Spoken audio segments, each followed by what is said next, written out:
अस्सलाम वालेकुम dear students, उम्मीद करता हूँ आप सब खैर आफियत से होंगे।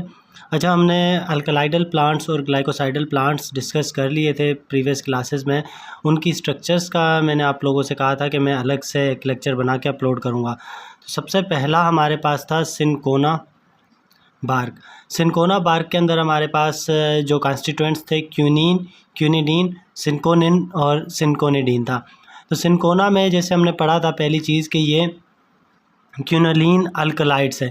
क्यूनोलीन अल्कलाइड्स का मतलब ये था कि इनके अंदर हमारे पास क्यूनोलीन रिंग मौजूद है। क्यूनोलीन रिंग में बेंजीन और बेंजीन के साथ पायरीडीन जब लगा होता है तो ये हमारे पास बन जाती है क्यूनोलीन रिंग। तो पहली चीज़ तो हमने कहा कि इसके अंदर क्यूनोलीन रिंग है। फिर उसके साथ एक हमारे पास इसमें कार्बन के थ्रू पायरीडीन रिंग एक और अटैच्ड है। ठीक है, उस रिंग के अंदर हमारे पास दो कार्बन फर्दर अटैच्ड है, नाइट्रोजन और पैरा पोजीशन वाला जो कार्बन है उनके दरमियान। और उसकी हमारे पास थर्ड पोजीशन के ऊपर एक इथीन का मालिक्यूल लगा हुआ है। ठीक है, फिर इसके बाद जो ये कार्बन है, अब इस कार्बन के ऊपर हमारे पास जो OH ग्रुप है उसकी पोजीशन और हाइड्रोजन की पोजीशन की बेसिस पे हमारे पास क्यूनिन और क्यूनिडीन बनता है, और इसी तरह सिनकोनिन और सिनकोनिडीन। बट क्यूनिन में हमने डिस्कस किया था कि हमारे पास जो फर्स्ट बेंजीन रिंग है उसके ऊपर मिथॉक्सी ग्रुप इस पोजीशन पे लगा हुआ होगा।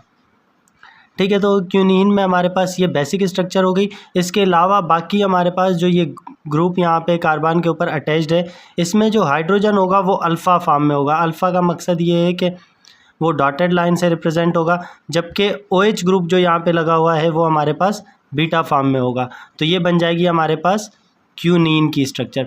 क्यूनिन में क्या हुआ, आइसोक्यूनोलोन बेसिक स्ट्रक्चर हमने बनाई, फिर उसको कार्बन लिंकेज के थ्रू पायरीडीन एक 6 मेंबर रिंग के साथ अटैच किया।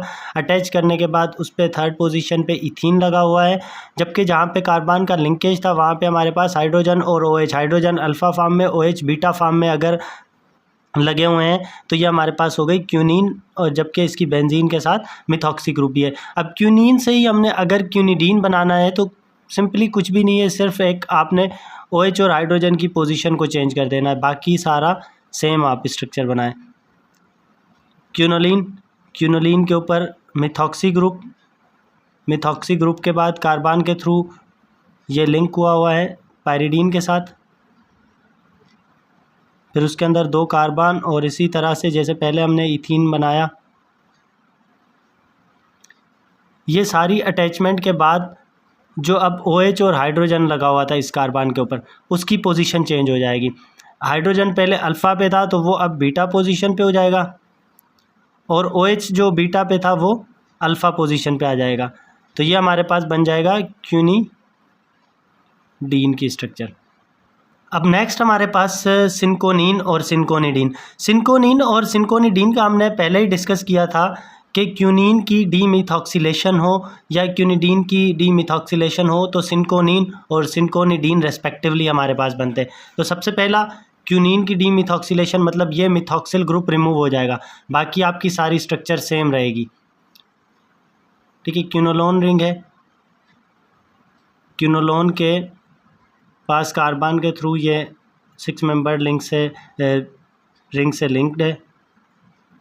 उस लिंकेज में आपके दो कार्बन है वो इथीन के साथ अटैच्ड है।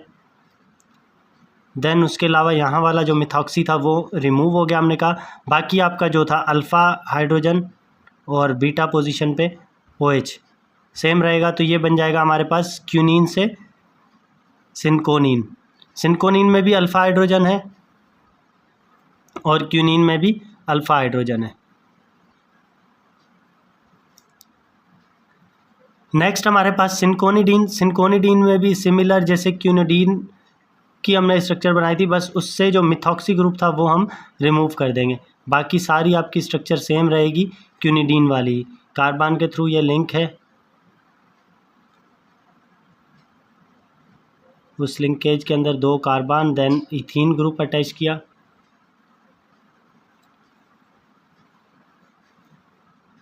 ये सारी अटैचमेंट के बाद यहाँ पे हमारा जो हाइड्रोजन और OH था, हाइड्रोजन अब बीटा फॉर्म में चला जाएगा, जबकि OH अल्फ़ा फॉर्म में आ जाएगा, तो ये बन जाएगा हमारे पास सिनकोनीडीन। तो सिनकोनीडीन और सिनकोनीन क्यूनीन और क्यूनिडीन से ड्राइव हुए हैं बाय दी डीमिथॉक्सीलेशन। क्यूनीन और क्यूनिडीन में मिथॉक्सिल ग्रुप रिमूव हो गए, तो ये हमें सिनकोनीन और सिनकोनीडीन बना कर दे देंगे। उम्मीद करता हूँ सिनकोना अल्कलाइड की स्ट्रक्चर्स आपको समझ आ गई होंगी। फिर भी फर्दर आप लोगों को कोई क्वेरी है, कोई कन्फ्यूजन इसमें, तो वो आप लोग कमेंट्स में मेंशन कर सकते हैं।